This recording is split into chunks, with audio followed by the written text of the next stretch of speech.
두 번째 주간은 저희가 나라와 민족을 위해서 기도하는 주간입니다.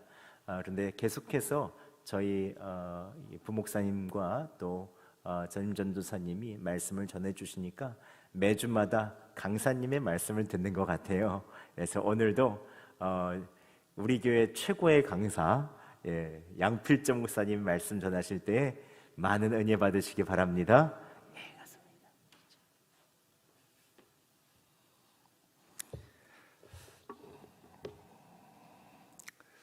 네, 성도님들 건강히 잘 지내고 계시죠?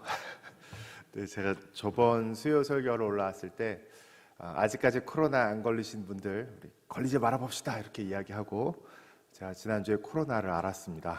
그래서 굉장히 코로나 그냥 쉽게 지나가는 것 같은데 많이 아프더라고요. 그래서 요즘 많이 유행이 또 되고 있어서 성도님들 중에서도 많이 이제 코로나에 걸리시는데 물도 많이 드시고 잘 회복하시길 바랍니다. 네, 하여튼 많이 걱정해 주시고 또 기도해 주셔서 너무나 감사합니다. 이제 잘 회복됐고 또 이렇게 감사하게 잘 배려해 주셔서 잘 회복하고 왔습니다. 오늘 고난주간에 우리가 매일 예수님의 행적을 묵상하면서 새벽 기도하면서 또 요한복음 필사하시면서 또 이제 지내고 계시는데요. 성도님들은 어떻게 지내고 계십니까? 오늘 말씀을 계속해서 예수님께서 지난 주일 종려주일에 예루살렘에 입성하시고 바로 다음에 있었던 이야기입니다. 오늘 예수님이 오시고 나서 있었던 이 오늘 본문 말씀을 통해서 우리가 나라와 민족을 향한, 특별히 오늘 한국 교회를 향한 우리 기도 제목들을 붙들고 함께 기도할 때 하나님께서 오늘 또 저녁에 우리에게 큰 은혜를 부어주시기를 주님의 이름으로 축복합니다. 네, 요즘 대통령 인수위원회가 하는 일들이 뉴스에 굉장히 많이 나오고 있죠. 좀 시끄러운 문제들도 있고 누가 임명이 된다, 뭘 한다더라 이런 이야기들이 많이 있습니다. 또 이제 지방선거가 한 50여일 남았는데요. 주변에 이제 계속해서 후보들 이름이 나오고 공약들이 나오고 이런 일들을 하겠다 하면서 후보들이 자기를 선전하고 인사하고 하면서 분위기를 몰아가고 있는 것이 요즘 이런 분위기입니다. 새로운 일들을 준비하고 시작하고 이런 그런 분위기들이 막 돌고 있죠. 예수님께서 예루살렘 성에 입성하셨을 때도 아마 이런 분위기 아니었을까요? 아마 더 큰 분위기였을 것입니다. 예수님께서 예루살렘에 들어가실 때 우리 지난 주일 말씀 들었던 것처럼 백성들이 나와서 호산나 호산나 하면서 예수님을 굉장히 많이 환영하고 있죠. 그것은 예수님께서 왕이 되실 것이다 라는 굳은 믿음이 있었기 때문입니다. 예수님께서 큰 이적들을 일으키시면서 특별히 오병이어 기적을 일으키셨을 때 사람들은 굉장히 큰 감동을 받았습니다. 그렇지 않아도 먹을 것이 없고 로마의 이 압제 가운데서 굉장히 가난하게 살고 있는데 예수님께서 물고기 2마리와 떡 5덩이로 5,000명, 남자만 5,000명을 먹이신 거예요. 당장 이 오병이어가 끝나자마자 무리들이 예수님을 왕을 삼으려고 하죠. 예수님이 왕이 되면 이런 문제들을, 경제적인 문제를 해결할 수 있겠다라고 생각했기 때문입니다. 그 외에 예수님께서 쭉 여행을 하시면서 예루살렘으로 오시는 과정 가운데 계속해서 예수님의 명성이 높아져 갑니다. 귀신 들린 사람을 쫓아냈다. 예수님께서 병자들은 다 고친다더라. 예수님께서 말씀하시면 다 된다더라. 또 성경을 그렇게 잘 전한다더라. 사람들이 구름대같이 몰려들어서 예수님을 따라다니면서 예루살렘 성으로 오고 있었습니다. 유월절이 가까이 오고 있고 사람들이 계산을 하고 있었겠죠. 유월절쯤에 예수님이 예루살렘으로 가시는구나. 이제 큰일이 나겠다. 뭔가 일이 나겠구나. 사실 이 나사로를 일으키셨을 때 거의 다 오셨을 때 나사로를 죽은 자 가운데서 죽은 지 3일 된 나사로를 일으키셨을 때는 사람들은 정말 큰 기대를 가졌을 겁니다. 왜냐하면 죽은 사람을 일으키는 것은 정말 메시아나 할 수 있는 행동이었기 때문이죠. 사람들은 이제 왕이 예수님이 들어오셔서 로마를 다 몰아내실 것이고 예수님 다윗의 자손이래. 정통파 성경이 이야기한 대로 다윗의 자손이래. 와서 이제 로마를 몰아낼 것이고 다시 한번 이 다윗의 왕 때 있었던 큰 영광을 이루어낼 거야. 드디어 이제 시작되는구나. 또 이 유월절이 됐기 때문에 이스라엘의 모든 20대 이상 남자들은 1년에 3번 예루살렘 성전에 와서 하나님 앞에 자신을 보여야 됐죠. 모든 남자들이 다 예루살렘에 와 있는 상황입니다. 분위기가 얼마나 올라갔겠습니까? 예수님이 뭔가 큰 일을 내실 것 같다. 사람들이 그렇게 예루살렘의 분위기는 붕 떠 있었습니다. 이때 이 대제사장들과 이 종교 지도자들은 살기를 막 뿜어내고 있었죠. 예수님께서 그런 기적들을 일으키시자 이렇게 가다가는 사람들이 다 예수님을 믿겠다. 가야바가 한 명이 희생돼서 많은 사람을 구할 수 있다. 이러면서 예수님을 본격적으로 살해하려고 합니다. 그래서 이 틈만 노리면서 예수님이 예루살렘에 오셨을 때 이제 그 살기가 등등한 정치 지도자들, 종교 지도자들이 예수님을 계속해서 떠보고 있는 상황이었습니다. 사람들은 흥분해 있고 또 지도자들은 예수님을 죽이려고 하고 있고 또 로마 이 병정들도 굉장히 태세를 엄하게 하고 있었습니다. 이 3대 절기이기 때문에 남자들이 다 모였을 때 밀란이라도 일으킬까 봐 이때 당시에 총독인 빌라도도 평소에는 다른 곳에 있다가 이 유월절이 다가오자 이 예루살렘으로 온 거죠. 많은 군사들을 데리고 혹시 밀란이 나면 제압하려고. 그래서 도시 곳곳에는 소리가 울려 퍼지고 병사들이 더 많이 왔다 갔다 하고 사람들은 다 모여서 넘실넘실대고 새로운 지도자 예수님이 오셨고 이런 분위기들이 점점 더 고조되고 있는 상황이었습니다. 굉장히 긴장되고 여러 가지 일들이 있었죠. 공간복음은 예수님께서 이렇게 예루살렘에 들어오신 다음에 있었던 일에 대해서 성전 정화 사건을 이야기합니다. 예수님이 들어오셔서 처음 하신 것이 예루살렘 성을 보시고 성전에 가셔서 성전을 정화시키신 일을 하시는 것이죠. 오늘 어떤 일이 있었냐면 41절에 누가는 특별히 하나 더 짤막한 이야기를 이야기하고 있는데 예수님께서 예루살렘 성을 보고 우시는 내용입니다. 사람들이 그렇게 환호하고 뭔가 일이 일어날 것 같은데 예수님께서 예루살렘 성에 가까이 오셨을 때 성을 보고 우시기 시작합니다. 41절에 가까이 오서 성을 보고 우시면서 너도 오늘 평화에 관한 일을 알았다면 좋을 뻔하였거니와. 평화에 관한 일을 알았다면 좋을 뻔하였거니와. 왜냐하면 누가는 앞에 38절에 사람들이 호산나 호산나라고 찬양한 것뿐만 아니라 예수님께서 처음 오셨을 때 천사가 노래했던 것처럼 찬송하리로다 주의 이름으로 오시는 왕이여 하늘에 있는 평화요 가장 높은 곳의 영광이다. 이 노래를 다시 한번 했다고 이야기합니다. 이 평화의 왕이 왔다는 것이죠. 또 예루살렘은 샬롬 이 이름에서 유래가 돼서 예루살렘 평화의 마을이라는 곳입니다. 근데 예수님은 예루살렘을 보시면서 예루살렘아 네가 평화에 대한 일을 알았으면 좋을 뻔하였다. 근데 내 눈에는 감춰져 있다. 무엇이냐면 이 예루살렘이 평화의 도시처럼 보이고 뭔가 기대에 부풀어 있고 뭔가 일이 일어날 것 같지만 예수님이 보시기엔 그렇지 않았던 것이죠.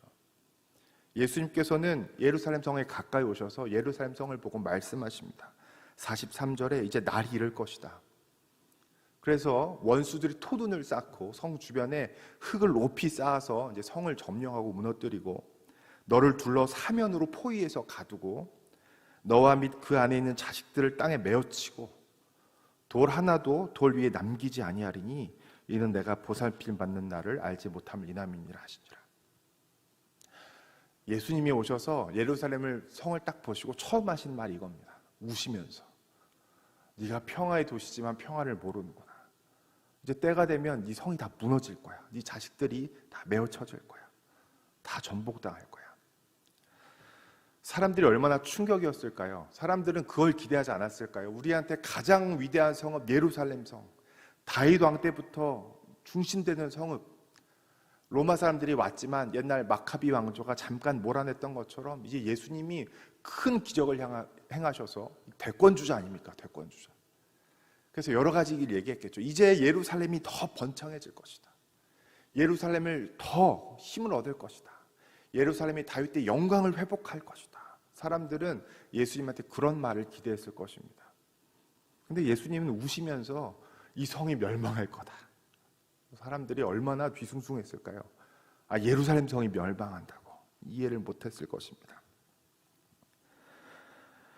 예수님께서는 계속해서 다른 복음서에서도 예루살렘의 멸망에 대해서 이야기합니다. 사실은 종말과도 연관이 되어 있고 예루살렘 성의 멸망도 이야기하시면서 이야기들이 섞여 있습니다. 하지만 분명한 것은 예수님께서 예루살렘 성이 완전히 멸망할 것을 이야기하십니다. 날이 이르면 돌 하나도 돌 위에 남지 않고 다 무너뜨릴 것이다. 사람들은 이 성전에 대한, 예루살렘에 대한 큰 자부심이 있었어요. 종교적 권력이 다 모여 있고 모든 힘의 근원이고, 그래서 뒤에 보면은 어떤 사람이 지나가면서 예수님에게 이렇게 이야기합니다. 이 아름다운 성과 벽돌을 보십시오. 그랬더니 예수님이 다시 한번 이야기하시죠. 돌 위에 돌 하나도 남기지 않고 다 무너질 것이다. 예루살렘이 왜 무너질까요? 그것은 다른 복음서에 나온 것처럼 예루살렘아 예루살렘아 내가 너를 모으려 했던 것이었는데 네가 선지자들을 죽이는 성읍이었다.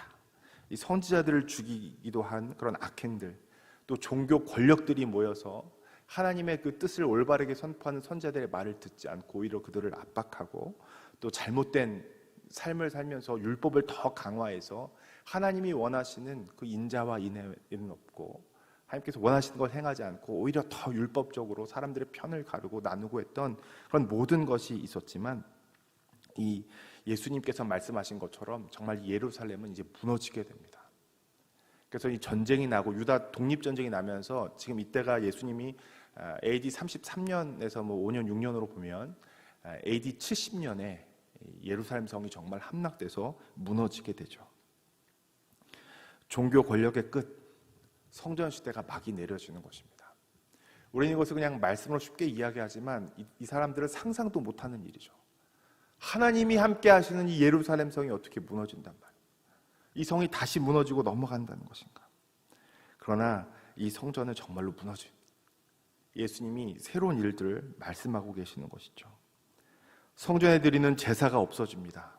영원할 것 같았던 이 예루살렘과 성전에서 드리는 제사, 많은 율법들, 그러고서 만났던 하나님에 대한 일들, 이 모든 것들이 다 예수님의 십자가로 무너지고 예루살렘 성도 다 무너지고 수천 년 이상, 수백 년이 아니라 수천 년 이상 해야 했던 이 제사들이 다 막을 내리게 되는 것입니다. 예수님께서는 하나님은 이렇게 하면 기뻐하실 거야. 이 율법을 가지고 사람들을 억누르면서 종교적 껍데기만 남은 예루살렘 성을 보면서 이것이 무너질 것이다 라고 이야기하고 계십니다. 예루살렘 성이 무너질 것이다 라고 우시면서 말씀하셨던 예수님이 이제는 성전 안으로 들어가십니다. 45절 보시면 성전에 들어가사 장사하는 자들을 내쫓으시며, 이 겉은 화려해 보이고 막 예루살렘이 막 기세등등했지만 성전 안에도 썩어 있기는 마찬가지였습니다. 장사하는 사람들이 있었죠. 사실은 장사하는 것이 문제가 되는 것은 아닙니다. 왜냐하면 그렇게 교환하고 해야 되는 사람들이 필요했거든요. 멀리서 온 사람들이 이 동물들을 끌고 올 수 없었기 때문에 이 성전에는 모세 율법을 따라서 지키기 위해서 이 돈을 통하여서 이 재물들을 살 수 있는 그런 시장들이 감람산 주변에 4곳이나 있었습니다. 그리고 이 로마 시대에 쓰이는 동전은 이방인의 얼굴이 그려져 있고 이것은 헌금을 할 수가 없었기 때문에 성전세로 내야 되는 돈을 환전하는 사람들이 많이 있었습니다. 뭐 어떤 사람들은 예수님이 이렇게 하신 이유가 이방인의 뜰을 그들이 점거했기 때문이다. 이방인들이 와서 기도할 수 있는 곳에서 이 가야바가 욕심을 부려서 새로 이 시장을 만들고 돈을 벌고 이방인들이 기도하지 못했기 때문에 이런 예수님이 이런 성전을 정화하신 것이다. 아니다. 예수님이 왜 이렇게 성전을 정화하신 거다. 많은 이야기가 있지만 누가는 오늘 이것을 명백하게 구분하려고 합니다. 예수님께서 성전에 들어가셔서 이 사람들을 꾸짖으시고 내쫓으시고 성전을 깨끗게 하신 이유는 성전은 기도하는 집이 되어야 되는데 강도의 소굴이 되었기 때문입니다. 성전은 기도하는 집, 사실 오늘 생략된 말은 만민이 기도하는 집이죠. 만민이 기도하는 집. 이사야서 56장 7절에 나와 있는 말씀입니다. 만민이 기도하는 집이 되어야 되는데 예레미야 7장에 나오는 것처럼 너희는 강도의 소굴을 만들었다. 예수님이 이렇게 분노하시는 이유는 만민이 기도하는 집이 되어야 될 성전을 너희가 강도의 소굴로 만들었기 때문이다. 예수님께서 말씀하신 이 성경 구절들을 하나하나 보면 내 집은 기도하는 집이 되리라, 만민이 기도하는 집이 되리라. 이것은 이사야 56장 7절에 이제 바빌론 포로로 돌아온 이 이스라엘 백성들에게 이사야를 통해서 하나님이 말씀하시는 것이죠. 너희가 이제는 내 백성이 아니다라던 이방인들이 다 돌아오게 될 것이고, 고자여서 하나님의 총에 참석하지 못하는 사람들, 바벨론 포로가 돼서 고자가 된 사람도 많이 있었죠. 하지만 그들이 외면받지 않을 것이다 하면서 하나님께서 새로운 것을 이야기하시면서 너희가 다 내 백성이 될 것이고 내 집은 만민이 기도하는 집, 만민을 위하여 기도하는 집이 될 것이다 라고 하나님께서 말씀하셨던 이야기입니다. 그래서 모든 사람이 하나님께 와서 기도로 하나님을 만나고 하나님을 예배하고 찬양하는 집이 되어야 될 성전인데, 이것을 이 성전을 이 종교 지도자들과 당시 유대인들은 강도의 소굴로 만든 것이죠. 너희는 강도의 소굴을 만들었다. 이것은 예레미야 7장 11절에 나오는 이야기인데, 하나님이 예레미야를 통하여서 이스라엘이 멸망하기 전에 예레미야를 통해서 꾸짖으시던 이야기가 나오고 있습니다. 너희는 여호와의 성전이라 여호와의 성전이라 여호와의 성전이라 하는 거짓말을 믿지 말아라. 하나님께서 이렇게 하나님의 성전이다 성전이다 성전이라는 거짓말을 믿지 말라는 거예요. 너희가 성전에서 그럴듯하게 예배드리고 제사하고 많은 것들을 하지만 너희가 고아와 나그네를 압제하고 하나님이 원하시지 않는 일을 하고 잘못된 일을 하면서 예배만 드리면 다냐? 너희가 그러면서 여호와의 성전이다 성전이다라는 말을 하지 말라는 것이죠. 너희가 내 이름으로 일컫는 집을 도적의 소굴로 만드느냐, 강도의 소굴로 만드느냐, 이것이 하나님께서 예레미야를 통해서 꾸짖으셨던 말씀입니다. 지금 예수님께서 이사야와 예레미야의 말을, 성경을 인용하시면서 지금 예루살렘 성전에 들어오셔서 이를 혼내고 계신 것이죠. 이곳은 하나님께 예배드리는 곳이고 모든 사람이 와서 하나님을 만나는 곳이고 기도하는 곳이고 주님께 나오는 곳인데, 너희가 도둑의 소굴을 만들었다. 너희가 예배는 그럴듯하게 드리고 제사는 율법에 따라서 잘 딱딱딱 맞춰 드리는지 몰라도 바리새인들을 꾸짖으신 것처럼 박하와 회향과 근체의 11조는 다 곡물이었죠. 그것들을 하나하나 작은 것까지 11조를 다 계산해서 드리고, 너희가 많은 종교적 의식들을 했는지 몰라도 너희가 하나님이 원하시는 정의는 없다. 하나님이 원하시는 공의는 없다. 지금 예수님께서 그것을 보시면서 참으실 수 없어서 성전에 들어가셔서 예수님께서 막 화를 내시죠. 사실은 누가복음보다 마태복음이나 요한복음 보면 예수님께서 노끈을 만드셔서 치기도 하시고 상을 업기도 하시고, 예수님께서 이 성전 안에서 이루어지는 일을 보시고 참으실 수가 없는 의분을 가지고 예수님께서 성전을 깨끗게 하십니다. 강도의 소굴을 만들었구나. 예루살렘 성 겉으로만 번지르한 것이 아니라 안에 있는 성전도 다 멸망할 것이다. 예수님께서 이렇게 성전에서 많은 일들을 행하시자 47절 48절에 서기관과 백성의 지도자들은 점점 더 예수님을 죽이려고 합니다. 이런 일이 이루어지는 것이 오늘의 말씀입니다.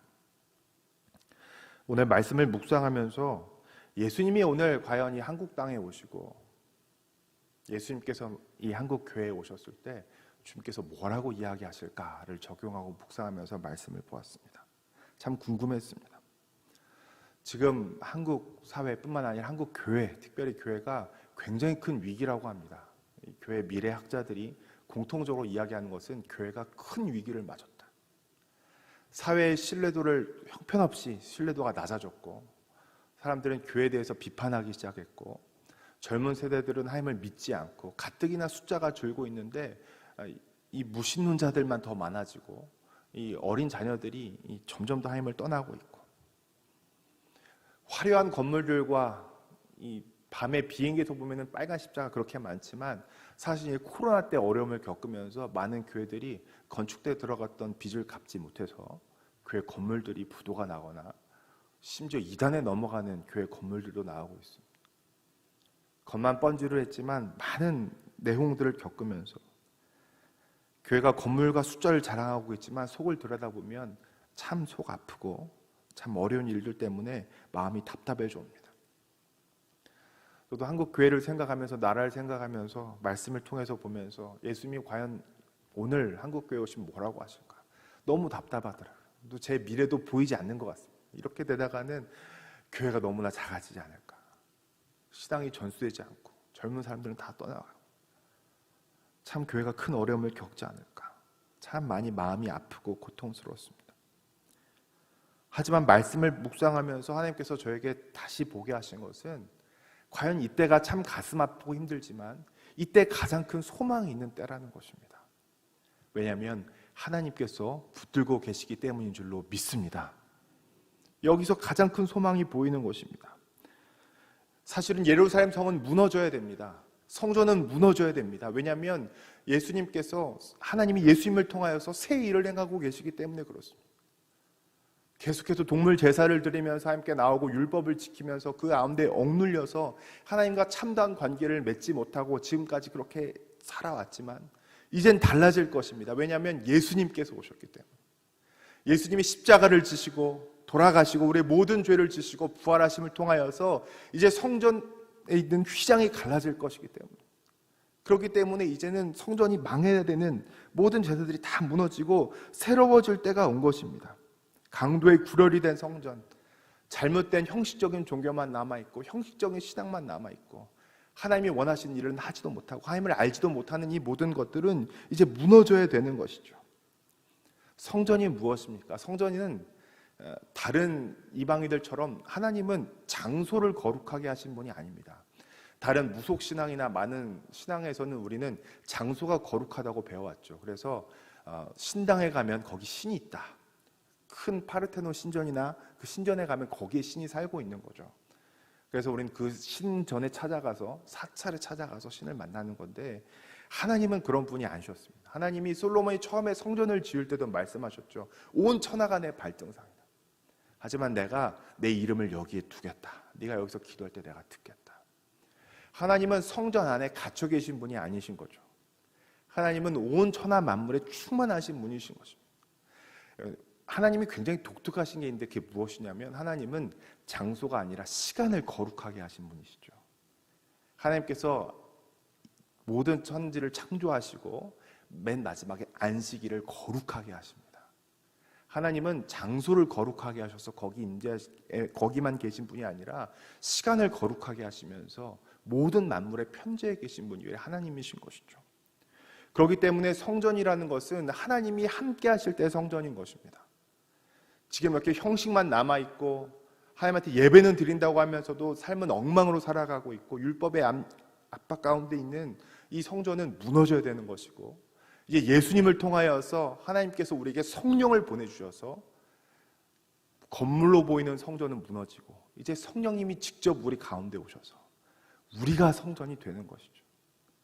그래서 예루살렘 성전이 무너지는 것이 당시 사람들에게는 굉장히 끔찍한 고통이고, 이제 하나님은 정말 돌아가셨는가 안 계시는가 우리는 망했는가가 아니라 성령님을 통해서 오히려 우리 안에 성전이 되게 하시고 찾아오시는 더욱더 크고 놀라운 하나님의 역사가 일어나는 것입니다. 예루살렘이 박해를 당했을 때 많은 사람들이 힘들었을 것입니다. 많은 사람들 잡아서 죽이고 고문하고 많은 안 좋은 일들이 일어났겠죠. 성이 포위돼서 공격당했을 때 얼마나 힘들었을까요? 하지만 여기서도 하나님은 놀라운 일을 행하셔서 이 예루살렘에 모였던 사람들이 박해를 당하면서 소아시아 지역으로 퍼져나가게 되고 로마로 퍼져나가게 되고, 박해 가운데서도 끝까지 신앙을 지키는 가운데 그들의 믿음이 더욱더 순결하여지고, 예루살렘에만 모였던 사람들이 넓은 지역으로 퍼져나가서 이방인들에게도 복음을 전하는, 오히려 복음이 널리 퍼져나가는 역사가 일어나게 되는 것입니다. 예루살렘 성전이 무너지는 것, 하나님은 거기서 더 놀라운 일을 행하셔서 복음을 더욱더 넓게 펼쳐가십니다. 성전이 무너지는 것 상상할 수도 없는 것이지만 하나님께서는 성령을 보내주셔서 더욱더 크고 모든 사람에게 성령으로 임하셔서 성전으로 하나님께서 임하시는 놀라운 일을 행하시는 것입니다. 오늘 우리도 마찬가지입니다. 역사적으로 기독교는 고난과 박해를 당하였을 때 가장 순결한 신앙을 가지고 있습니다. 하나님의 역사가 드러났고 성령님을 순수하게 성령님께서 하신 대로 순종하면서 교회가 오히려 작고 힘들었을 때 더 크고 놀라운 능력과 역사를 발휘했습니다. 오히려 세계 역사를 보면 교회가 정치와 또 권력과 힘을 가지고 돈을 가지게 되었을 때 교회는 타락했죠. 오히려 기독교 국가를 이루었을 때 교회가 가장 타락했습니다. 가장 많은 악행들을 저질렀죠. 하지만 하나님께서는 다시 그것들을 다듬으시고 교회가 어려움을 겪었을 때 사람들이 더 퍼져나가서 고난과 박해 가운데 다시 한번 순결한 신앙으로 하나님께서는 교회를 다시 한번 정화시키면서 하나님께서는 새로운 일들을 행하셨습니다. 우리나라도 마찬가지였죠. 우리나라도 처음에 복음이 들어오고 공산당 일제 치하에서 공산당 치하에서 가장 큰 어려움을 당했을 때 그때 순수한 신앙으로 성령님의 역사에 순종하면서 교회가 가난했을 때 모든 세상 사람들이 와, 교회는 믿을 만하다. 아, 정말 그리스도인들은 멋진 사람들이구나. 정말 저 교회 나도 가보고 싶다라고 이야기할 정도로 교회는 사회의 신뢰를 얻었을 뿐 아니라 복음이 널리 퍼져나가고 많은 하나님의 역사들이 일어났습니다. 지금 우리가 앞으로 5년 후, 10년 후에 한국 교회를 봤을 때 겉으로 보기에는 가장 큰 어려움을 또 겪게 될 것 같습니다. 교회가 더 성장하기보다는 숫자가 많아지고 사람이 많아지기보다는 힘든 시기를 우리가 지나가게 될지도 모릅니다. 하지만 여기에 소망이 있는 것은 하나님께서 우리를 붙들고 계시기 때문인 줄로 믿습니다. 하나님은 이 가운데서도 새로운 일을 행하고 계시는 것입니다. 하나님께서 이 코로나를 통하여서 우리가 다음 세대가 얼마나 중요한지를 알게 하시고 가정의 예배가 얼마나 중요한지를 알게 하시고 하나님께서는 끊임없이 어려운 가운데서도 하나님의 일을 행하고 계십니다. 하나님께서는 끝까지 우리를 포기하지 않으시고 우리 한국 교회와 건물은 무너질 수 있고 그들이 그토록 자부심을 가졌던 아름다운 성과 성전들은 회파되고 그렇게 할지라도 복음은 오히려 더 왕성하여지고 우리를 순결하게 하시고 새롭게 하시는 하나님의 역사는 계속해서 펼쳐질 줄로 믿습니다. 중요한 것은 우리가 이때 우리가 정말 회개할 수 있느냐입니다. 이렇게 교회가 공격을 받고 힘들 때 우리는 끝까지 우리가 가진 돈을 움켜쥐고 권력을 움켜쥐고 아니야 이것들을 지켜야 돼 라면서 우리가 우리의 고집과 자존심으로 버티면서 하나님이 하신 일을 보지 못하느냐. 이렇게 되면 우리는 끝까지 같이 패망의 길을 걸어 나가는 것이죠. 하지만 이때 우리는 회개할 수 있어야 됩니다. 고난 가운데 새롭게 하시는 주님을 붙들면서 뼈를 깎는 고통일지라도 지금까지 우리가 잘못했던 것들이 있다면 회개하고 돌이키고 내어버리고 우리를 새롭게 하시는 주님의 음성에 귀 기울이고 순종함을 통하여서 새로운 일을 행하시는 주님과 함께 동행하는 삶을 살아야 되는 것입니다. 참 어려운 상황이지만 많은 희망의 것들이 보이고 있습니다. 많은 교회들이 다음 세대를 중요시하면서 가정예배 운동들이 막 일어나고 있습니다. 또 지난 주일에 분당에 있는 그 이찬수 목사님 그 큰 교회가 교회를 29개로 나누었죠. 29개로 나눠서 교회를 지역교회로 흩으면서 이제 분당 우리 교회를 잊으십시오라고 이찬수 목사님께서 이야기하시면서 대형 교회가 우리나라에서 그렇게 찢어지면서 나누는 그런 일들도 일어나고 있습니다. 성도님 여러분, 아마 이 외적으로는 교회가 굉장히 큰 어려움을 당하게 될 시기가 올지도 모릅니다. 하지만 오늘 말씀을 기억하시면서 우리 가운데 새 일을 행하시고 우리를 깨끗게 하시고 정결하게 하시는 주님을 따라가시기를 주님의 이름으로 축복합니다. 오늘 나라와 민족을 위해서 특별히 한국 교회를 위해서 우리가 주님의 마음을 가지고 기도하는 시간이 되기를 바랍니다. 예수님이 예루살렘 성을 보고 우시는 것처럼 우리 안에 그런 속상하고 안타까운 마음이 있으면 좋겠습니다.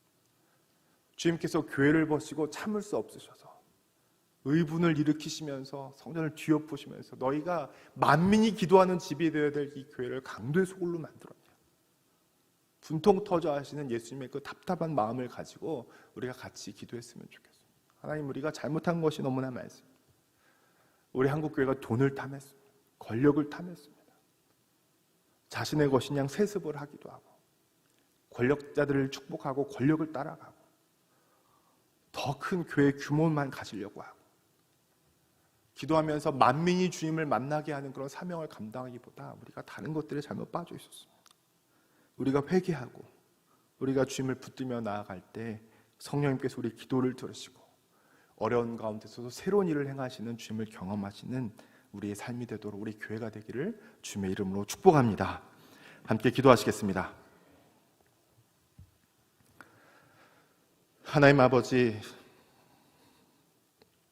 예수님께서 예루살렘 성을 보시고 우시고 성전에 들어가셔서 그렇게 분통내하시면서 상을 뒤엎으셨던 그런 안타까움과 그런 분노들이 우리의 마음 가운데도 있습니다. 좀 우리 교회와 한국 사회를 볼 때 답답하고 또 우울하기까지 하고 앞으로 얼마나 큰 교회들이 어려움을 당하게 될까 생각하면 참 잠이 오지 않을 정도로 힘든 그런 마음들이 있습니다. 하지만 하나님 아버지, 주님께서 이런 어려움 가운데서도 예수님의 그 십자가의 고난과 부활을 통하여서 새로운 일을 일으키셨던 것처럼 우리 가운데도 주님의 놀라운 일들을 행하실 줄로 믿습니다. 성령님, 우리를 붙들어 주셔서 우리가 이때 회개할 것이 있다면 주님의 마음으로 회개하게 하여 주시고 돌이키게 하여 주시고 이 어려운 가운데서 주님께서 어떤 일을 행하고 계시는지 우리가 믿음의 눈으로 바라보게 하여 주셔서 우리가 새로운 일을 행하시는 주님과 동참하며 나아갈 때 어려운 가운데서 순결하게 빚어지는 우리 여수성동교회가 되도록, 한국교회가 되도록 주여 우리를 붙들어 주시옵소서. 감사드리며 예수님의 이름으로 기도합니다.